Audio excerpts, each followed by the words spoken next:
Hello everyone, आज की जो वीडियो है वो बेसिकली यहाँ पे दो नए कोर्स के ऊपर है जो ड्यू काफ़ी दिन से कहता हुआ आ रहा था। बहुत अच्छी बात है, यहाँ पे ये कोर्स लॉन्च हो गए हैं।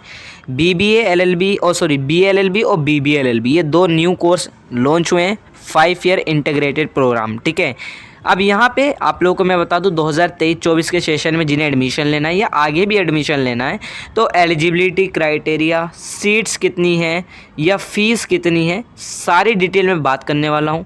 ये बुलेटिन है, ये काफ़ी लेट इसलिए भी आया है क्योंकि आपको मैं बता दूँ यहाँ पे एक मामला चल रहा था कि क्लेट स्कोर कंसिडर होगा या CUT स्कोर कंसिडर होगा। तो ये बहस दिल्ली हाई कोर्ट तक चली गई थी। दिल्ली हाई कोर्ट में ये मामला था और वहाँ पे क्लेट स्कोर को कंसिडर करने की बात करी गई। ठीक है, काफ़ी सारे आर्गूमेंट हुए थे, बहुत सारी चीज़ें हैं।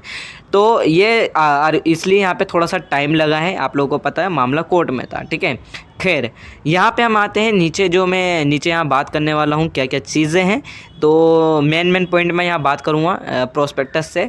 मिनिमम एलिजिबिलिटी क्राइटेरिया बेसिकली आप लोगों को मैं बता दूँ। सबसे पहले आप लोग क्लास 12 पास आउट होना कंपलसरी है आपको। और क्लास 12 में आप लोग अगर आप UR यानी अनरिजर्व्ड यानी जनरल कैटेगरी से हो, EWS कैटेगरी से हो और OBC non creamy layer category से हो, NCL से हो, तो आपको यहाँ पे 45% आपकी क्लास 12 में होने चाहिए, कंपलसरी है। और 40% आप लोग क्लास 12 में होने चाहिए SC ST PWBD कैटेगरी से अगर आप लोग बिलोंग करते हो। कैंडिडेट जो है क्लेट में अपीयर होना चाहिए। जैसे मैंने कहा मामला कोर्ट में था, CUT पहले कंसिडर कर रहे थे, मतलब ये मामला गया था कि CUT कंसिडर होना चाहिए क्योंकि ये UG में है। फिर ये कहा कि क्लेट स्कोर कंसिडर होगा BA LLB और BB LLB के लिए। ठीक है, ये हाई कोर्ट ने कह दिया है ऑर्डर। अब बाद में क्या होता है वो कुछ नहीं कह सकते हम। यहाँ पे आप लोगों को मैं बता दूँ क्लेट जो है आप लोगों को अपीयर होना पड़ेगा 2023 के क्लेट में। अब कुछ आप लोग सोचो कि मैं तो 2022 में अपीयर हुआ था, क्या मैं एलिजिबल हूँ? आप 2022 में अपीयर हुए थे क्लेट के अंदर तो आप अपीयर नहीं हो, यहाँ पे एडमिशन नहीं ले सकते BLLB BBLLB के अंदर। ठीक है, तो ये eligibility criteria, minimum eligibility criteria है ये। फिर इसके बेस पर आप लोगों का जो क्लेट का जो स्कोर आता है ना, जो क्लेट की जो रैंक है उस बेस पर आपका एडमिशन होगा। और यहाँ पे डिपेंड भी करता है सारी चीज़ें कि जो आपका क्लेट है तो क्लेट स्कोर आपका अच्छा होना चाहिए, फिर उसकी वहाँ पे देखा जाएगा, उससे मेरिट बनेगी। ठीक है, तो यहाँ पे क्लास 12 में मिनिमम एलिजिबिलिटी तो नॉर्मल है, 45% होनी चाहिए। ठीक है, लेकिन आपका क्लेट यहाँ पे आपकी क्लेट से मेरिट बनती है तो स्कोर अच्छा रखना है इसमें क्लेट में। ठीक है, यहाँ पे जनरल इन्फॉर्मेशन आप लोगों को मैंने बता दिया। 5 ईयर इंटीग्रेटेड लॉ प्रोग्राम्स हैं ये। ठीक है, जो फैकल्टी ऑफ लॉ द्वारा यहाँ पे होगा। ठीक है, अब यहाँ पे इन्फॉर्मेशन इन्होंने बता दी। क्लेट 2023 के अंदर बच्चा अपीयर होना चाहिए। यहाँ पे कुछ बेसिक पॉइंट है जो इन्होंने बोला है कि कैंडिडेट जो है बेसिकली वेबसाइट इनकी चेकआउट करते रहना। अब अगर कुछ अपडेट आती है, देखो वेबसाइट पर अपडेट आती है तो मैं अपनी इंस्टा स्टोरी पर आपको अपडेट दे देता हूँ और व्हाट्सएप चैनल पर भी आपको अपडेट दे दूँगा क्योंकि अभी व्हाट्सएप चैनल भी बनाया है और यहाँ पे टेलीग्राम पर भी आपको अपडेट मिलती रहेगी। तो आप तीनों जगह यहाँ पे आ सकते हो। ठीक है, इंस्टा स्टोरी चेकआउट करोगे तो ज़्यादा बेटर इसलिए होता है क्योंकि इंस्टा पे एक साथ आप सारी स्टोरी देख ले तो क्योंकि काफ़ी बच्चों को टेलीग्राम पे थोड़ी सी दिक्कत होती है। ठीक है, काफ़ी वहाँ पे एकेडमिक अपडेट से लेकर जो UG PG के एडमिशन है सारी अपडेट रहती है टेलीग्राम पर, तो थोड़ा सा वहाँ पे दिक्कत हो सकती है आपको। कोई बात नहीं, आपको जैसा सूटेबल लगे आप वैसा कर सकते हो। बाकी यहाँ पे मिनिमम एलिजिबिलिटी क्राइटेरिया हो गई और यहाँ पे जो है नीचे आता हूँ मैं, इसमें आप लोग को रजिस्ट्रेशन करना पड़ेगा। रजिस्ट्रेशन मैं अभी दिखा रहा हूँ, रजिस्ट्रेशन की वेबसाइट दिखा रहा हूँ मैं। ठीक है, और यहाँ पे जो एक चीज़ है, कैंडिडेट जो है बेसिकली फुल टाइम कोर्स नहीं कर सकता कोई। अगर देखो, अगर आप लोग फॉर एग्जांपल मैं आपको एक एग्जांपल देता हूँ, जैसे आप लोग BLLB के अंदर एडमिशन ले लिए या BBLLB के अंदर एडमिशन ले लिए, तो ऐसा नहीं है कि आप लोग फुल टाइम में कोई UG का प्रोग्राम भी परस्यू कर रहे हो। आप सोचो कि मैं BSc भी साथ में कर लेता हूँ, BLLB के साथ BSc भी कर रहा हूँ या BLLB के साथ या फिर BBLLB के साथ मैं BCom भी कर रहा हूँ या BA कर रहा हूँ उसके साथ में। ठीक है, तो ये सब आप नहीं कर सकते, UG प्रोग्राम फुल टाइम नहीं कर सकते आपका क्योंकि ये फुल टाइम कोर्स है BLLB और BBLLB। हाँ, लेकिन अगर आपको पार्ट टाइम करना है, सर्टिफिकेट कोर्स करने हैं या कुछ भी पार्ट टाइम में करना है तो आप कंटिन्यू कर सकते हो और वो वैलिड माना जाएगा। ये रूल नंबर 6 में लिखा हुआ है, ये रूल नंबर 15 है। ठीक है, जो रूल नंबर 66 है BCI रूल, इसमें यहाँ पे इन्होंने बात करी है, ठीक है। और ये हर कोर्सेज के लिए है, ठीक है, सेम टाइम पर इन्होंने मेंशन कर रखा है, ठीक है, आप लोग यहाँ पे देख सकते हो। तो यही सेम चीज़ कहूँगा, क्योंकि दिल्ली यूनिवर्सिटी में पार्ट टाइम में लैंग्वेज कोर्स ऑफर करे जाते हैं। तो अगर आप लोग लैंग्वेज कोर्स के अंदर एडमिशन लेते हो तो वो कोई इशू नहीं है, आप लोग ले सकते हो, ठीक है। अब यहाँ पे अगर मैं बात करूँ जो रजिस्ट्रेशन की जो फ़ीस है, यहाँ पे देखो आपको ऑनलाइन रजिस्ट्रेशन करना पड़ेगा सबसे पहले। इसके बाद जो BA-LLB और BB-LLB की जो रजिस्ट्रेशन की फ़ीस है वो अनरिजर्व्ड OBC नॉन क्रीमिलियर और EWS के लिए यहाँ पे 1500 रुपये है। और अगर आप लोग SC ST और PWBD से बिलोंग करते हो तो 1000 रुपये आपकी रजिस्ट्रेशन की फ़ीस है। अब ये रजिस्ट्रेशन की फ़ीस आपकी नॉन रिफंडेबल होती है, यानी वापस नहीं होती अगर आपका एडमिशन ना हो। देखो यहाँ पर सबसे पहले आपको रजिस्ट्रेशन करना पड़ता है 1500 रुपये दे के। जैसे आपका रजिस्ट्रेशन होगा मेरिट आएगी, अगर आपको मेरिट में नाम आए तो जो क्लेट स्कोर पे बेस पर बनेगी, ठीक है, मेरिट में आपका नाम आ जाता है तो यहाँ पे अच्छा है। अगर आपका नेम नहीं आता है किसी भी कट ऑफ के अंदर तो आपको ये 1500 रुपये रिफंड नहीं होगी, और हो जाता है तो तब भी रिफंड नहीं होती है। ये चीज़ आपको ध्यान रखना, हो जाता है तो फिर आपको कोर्स की फ़ीस पे करनी पड़ती है। कोर्स की फ़ीस मैं अभी नीचे दिखा रहा हूँ, ठीक है, क्या है कोर्स की फ़ीस। तो यहाँ पे बेसिकली ये जनरल पॉइंट्स हैं, और अगर आपको यहाँ कुछ लगे तो आप लोग कर लेना, ठीक है। अभी यहाँ पे बेसिकली मैं आपको बताऊँ, अभी यहाँ पे इन्होंने लास्ट डेट मेंशन नहीं करी है, जैसे ही लास्ट डेट आएगी तो मैं बता दूंगा। सबसे पहले आपको लॉगिन ये करना है, आपको यहाँ पे पर्सनल सेक्शन फिल करना होता है, जिसमें आपको पर्सनल सेक्शन में ये सारी चीज़ें हैं जो आप लोग चेंज नहीं कर सकते। अपना पेरेंट्स नेम जो आपके बेसिकली यहाँ पे चेंज नहीं कर सकते, वो सारी चीज़ें यहाँ इन्होंने मेंशन कर रखी है। बस मैं कितना ही कहूँगा, अगर आप फॉर्म फिल करते हो तो बैंक अकाउंट की डिटेल आप लोग सही फिल करना, दिक्कत मत, ऐसा नहीं है कि गलत फिल कर दो। और यहाँ पे कैंडिडेट अपना क्लेट का स्कोर फिल करेगा। मैं अभी नीचे आता हूँ, मैं अभी बताता हूँ रजिस्ट्रेशन पे, ठीक है। यहाँ पे प्रीव्यू ये सब आप लोग कर लेना, प्रीव्यू करके। अब यहाँ पे सीट एलोकेशन आपको जो है अभी यहाँ पे अभी एक शेड्यूल आता है, ठीक है, कि आपको शेड्यूल आएगा रजिस्ट्रेशन की लास्ट डेट, जिसमें मेंशन होगी कि रजिस्ट्रेशन की लास्ट डेट क्या है, फर्स्ट कट ऑफ कब आएगी, सेकंड कट ऑफ कब आएगी, तो वो अभी शेड्यूल आया नहीं है, ठीक है।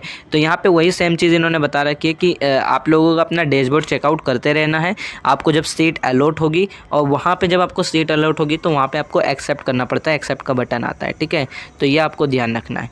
तो ये चीज़ें हैं। बाकी मैं नीचे आता हूँ, फिजिकल वेरिफिकेशन मिनिमल। अब यहाँ पे जो आपका स्कोर है, एक तो मिनिमम एलिजिबिलिटी क्राइटेरिया पे डिपेंड करता है, जो मैंने आपको बता दिया है। क्लेट में अपीयर होना है आपको, क्लास 12 में 45% मिनिमम होनी चाहिए, ये एलिजिबिलिटी क्राइटेरिया मिनिमम। और यहाँ पे क्लेट 2023 का, ये आपको सीट इस बेस पर अलॉट होगी, मिनिमम एलिजिबिलिटी क्राइटेरिया, और जो आपका क्लेट का स्कोर है, जो रैंक है, उस बेस पर आपको यहाँ पे होगा। और बाकी आपके डॉक्यूमेंट जो करेक्ट होने चाहिए उस बेस पर एडमिशन होगा, ठीक है। तो ये सारी चीज़ें रिलेक्सेशन वगैरह ये आप लोग देख सकते हो। फ्रीज, अब यहाँ पे फ्रीज एडमिशन ये सब है ना, मैं टाइमली अपडेट कर दूँगा। अगर यहाँ अभी अपडेट करूँगा तो आप लोग थोड़ा सा भूल जाओगे, ठीक है। तो यहाँ पर मैं अभी इतना अपडेट नहीं करता हूँ। टाई ब्रेकिंग रूल में देखो, बेसिकली अगर आप लोगों का 2 कैंडिडेट है जिनका टाई ब्रेक हो जाता है, क्लेट स्कोर जो है दोनों के सेम होते हैं, दोनों कैंडिडेट के, तो बेसिकली यहाँ पे हायर परसेंटेज देखी जाएगी बेस्ट 3 सब्जेक्ट में जो आपकी क्लास 12th में थे, दोनों बच्चों की। जिसका हाई होंगे तो दोनों को, मतलब एक बच्चों को सीट अलॉट कर दी जाएगी।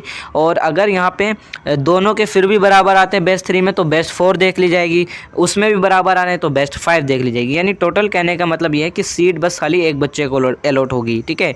अब यहाँ पे और आप अगर ये सारी चीज़ें बराबर ही हैं दोनों कैंडिडेट की, तो फिर भाई जिसकी एज ज़्यादा होगी उसे अलॉट कर दी जाएगी, ठीक है। तो यहाँ पे आ गया मैं नीचे यहाँ पे मैं इंपॉर्टेंट पॉइंट पे बात कर ले, तो ये सारी मैं अभी बताऊँगा ना तो आप भूल जाओगे, इस वजह से कह रहा हूँ। तो आप लोग मेरे से अगर पूछना चाहते हो पूछ लो। तो सीट्स कितनी है, सीट्स यहाँ पे मैं आप लोगों को बता दूँ, BLLB ऑनर्स अगर आपको करनी है, ठीक है, तो BLLB के अंदर अगर आप अनरिजर्व कैटेगरी के अंदर हो, यानी जनरल कैंडिडेट हो, तो आप लोगों की 24 सीट है। OBC नॉन क्रीमी लेयर के लिए 16 सीट्स हैं।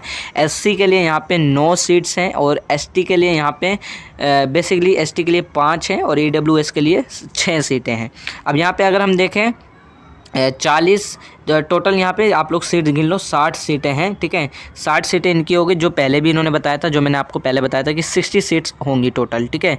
अब यहाँ पे अनरिजर्व्ड में 16 सीट्स, मतलब 24 सीट, फिर 16, फिर SC में 9 सीट, ST में 5, EWS में 6। तो वही सारी चीज़ें इन्होंने मेंशन कर रखी हैं। फ़ीस स्ट्रक्चर की बात करूँ तो यहाँ पे जो आपकी फ़ीस है, यहाँ पे LLB के लिए BLLB और BBLLB ऑनर्स की जो फ़ीस है, वो ट्यूशन फ़ीस आपकी यहाँ पे 82,000 रुपये है। स्टूडेंट वेलफेयर फ़ंड की 16,900 980 और यहाँ पे 10,000 है। यूनिवर्सिटी डेवलपमेंट फ़ीस जो हमेशा 900 रुपये काफ़ी दिन से चलती आ रही है, ठीक है। यहाँ पे 100 रुपये आपकी जो फ़ीस है EWS के लिए, इकोनॉमिक वीकर सेक्शन, ठीक है, सपोर्ट यूनिवर्सिटी फ़ंड, और डूसू का फ़ंड 20 रुपये है।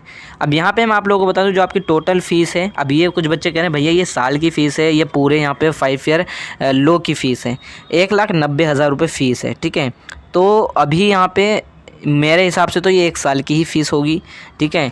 लेकिन अब देखते हैं 1 साल की फ़ीस है कि 5 साल की फ़ीस है। मुझे ऐसा लग रहा है कि शायद या तो हो सकती है 5 साल की भी हो सकता है 1 साल की भी हो, लेकिन क्योंकि मैं आप लोगों को बताऊं दिल्ली यूनिवर्सिटी के जो कॉलेजेस हैं वो मैक्सिमम 1 साल की ही फ़ीस लेते हैं, वो 5 साल की नहीं लेते हैं फ़ीस, या 2 साल, क्योंकि अभी तो 5 साल का कोई कोर्स नहीं है, 3 साल का चलता है। तो ऐसा नहीं है कि 3 साल की फ़ीस एक साथ लेते हैं, 1 साल की फ़ीस होती है वहाँ पे। तो अब यहाँ पे कितनी फ़ीस है, अब 1 साल की कि 5 साल की है टोटल, ये थोड़ा सा मैं जो है आप लोग को अपडेट कर दूंगा, कमेंट में पिन कमेंट कर दूंगा अगर जब भी मुझे अपडेट मिलती है, ये अपनी इंस्टा स्टोरी पर बता दूंगा कि टोटल फ़ीस कितनी है, ठीक है। अभी मैं यूनिवर्सिटी को देखता हूँ, यूनिवर्सिटी से अगर मेरा कांटेक्ट हो सकता है तो मैं देखूँगा कि फ़ीस कितनी है, ठीक है। थोड़ा फ़ीस यहाँ पे मुझे तो थोड़ा डाउट हो रहा है, लेकिन जो भी हो फ़ीस हम देख लेंगे जैसा भी है, ठीक है। तो अगर मुझे अपडेट मिलती है फ़ीस को लेकर तो मैं आप लोग को डेफिनेटली अपडेट करूँगा, ठीक है। तो यही सारी चीज़ें हैं। डॉक्यूमेंट कौन कौन से रिक्वायर हैं आप लोग देख लो, ठीक है। तो यहाँ पे आपको कौन कौन से कोर्स मिलेंगे फर्स्ट सेमेस्टर में, आपका 3 कोर्स होंगे, बीए और बीबीए के अंदर जो बीबीए से रिलेटेड 3 फील्ड होगी, यानी और बीए से रिलेटेड पॉलिटी हो सकती है, हिस्ट्री हो सकती है, यानी बीए से रिलेटेड कोर्सेज होंगे आपके 3, और एक इंग्लिश सब्जेक्ट होगा कम्युनिकेशन के लिए, और 2 लॉ कोर्स होंगे जो लॉ बेसिकली होते हैं, ठीक है। लॉ कोर्सेज के 2 कोर्सेज होंगे लॉ, ठीक है। तो यहाँ पे टोटल 3 फर्स्ट सेमेस्टर में आपको कितने कोर्स पढ़ने हैं, 3 4 और 5 6, ठीक है। तो टोटल आपके 6 सब्जेक्ट्स होंगे आप लोगों को मैं बता दूं फर्स्ट सेमेस्टर में। फिर इसी तरीके से सेकंड सेमेस्टर है, फिर थर्ड है, फिर फोर्थ है, आप लोग चेकआउट कर सकते हो, ठीक है। तो ये पूरा इन्होंने यहाँ बता रखा है कि किस तरीके से सब्जेक्ट्स हैं। तो आई होप आपको समझ में आ गया होगा। बाकी मैं यही कहूँगा आप लोग इंस्टा स्टोरी कनेक्ट हो सकते हो, आप लोग चेकआउट कर लिया करो जो भी अपडेट आएगी। तो बाकी अगर फ़ीस के लेकर मुझे कोई अपडेट मिलती है मैं आप लोगों को ज़रूर अपडेट करूँगा। बाकी अगर आपकी हाँ, बाकी मैं आप लोगों को बता दूँ रजिस्ट्रेशन कैसे करना है। तो रजिस्ट्रेशन का लिंक मैंने डिस्क्रिप्शन में दे रखा है, तो आपको सबसे पहले वेबसाइट पर आ जाना है। तो मैं वेबसाइट पर आ जाता हूँ, आते हो क्लेट पे, यहाँ पे आपको साइड में आप लोग देख रहे हो यहाँ पे क्लिक करना है। मैं यहाँ क्लिक कर देता हूँ। फिर यहाँ पे थोड़ा सा आप नीचे स्क्रॉल करोगे तो यहाँ पे आपको बुलेटिन इन्फॉर्मेशन पढ़ने को मिल जाएगा, जो मैंने अभी पढ़ के बताया है। यहाँ पे न्यू रजिस्ट्रेशन पे क्लिक करना है, मैं क्लिक कर देता हूँ। अब जैसे यहाँ क्लिक करोगे यहाँ पे बेसिकली कुछ डिटेल्स हैं जो आपको बतानी है। आपका जो नेम था क्लेट स्कोर कार्ड पर जो आपका नेम है वही मेंशन करना है। यहाँ पे आपकी डेट ऑफ बर्थ क्या है जो क्लेट एप्लीकेशन फॉर्म में फिल करी थी वो फिल करनी है। आपकी ईमेल आईडी यहाँ पे फिल करनी है, करेक्ट होनी चाहिए। आपको री एंटर, फिर दोबारा ईमेल एड्रेस, फिर दोबारा, और यहाँ पे आपको पासवर्ड क्रिएट करना है, एक पासवर्ड, फिर दोबारा जो आपने पासवर्ड बनाया है उसे री एंटर कर देना, और आपका अपना मोबाइल नंबर होना चाहिए। फिर दोबारा से वही सेम मोबाइल नंबर आप लोगों को यहाँ फिल करना है। फिर ये आप लोगों का जो कैप्चा कोड है, इस कैप्चा कोड को आपको यहाँ पे फिल करना है, ठीक है। ये जो आप देख रहे हो ना कैप्चा कोड 411 आपका अलग अलग हो सकता है, यहाँ पे फिल कर देना है, यहाँ पे रजिस्ट्रेशन कर देना है। अब ये रजिस्टर करने के बाद फिर आपकी पर्सनल डिटेल, एकेडमिक डिटेल, बहुत सारी चीज़ें हैं जो आपको फिल करनी होगी। अभी मेरे पे यहाँ पे किसी का क्लेट स्कोर यहाँ पे कार्ड नहीं है मेरे पास, तो इस वजह से मैं पूरा फॉर्म फिल नहीं कर सकता। लेकिन हाँ, आपको इस तरीके से रजिस्ट्रेशन करना है। अब आपको एकेडमिक डिटेल फिर आप जब कर लोगे रजिस्टर, उसके बाद फिर आपको वापस आके लॉगिन कर लेना है। जो आपने पासवर्ड फिल किया है वो आपको लॉगिन कर लेना है। लॉगिन करने के बाद आप लोग यहाँ पे सही से आप लोग कर सकते हो, अपना फॉर्म फिल कर सकते हो। अच्छे से फिल करना, थोड़ा टाइम लेकर फिल करना, ऐसा नहीं है जल्दबाजी में गलत फॉर्म फिल कर दो, ठीक है। तो इस तरीके से सारी चीज़ें हैं।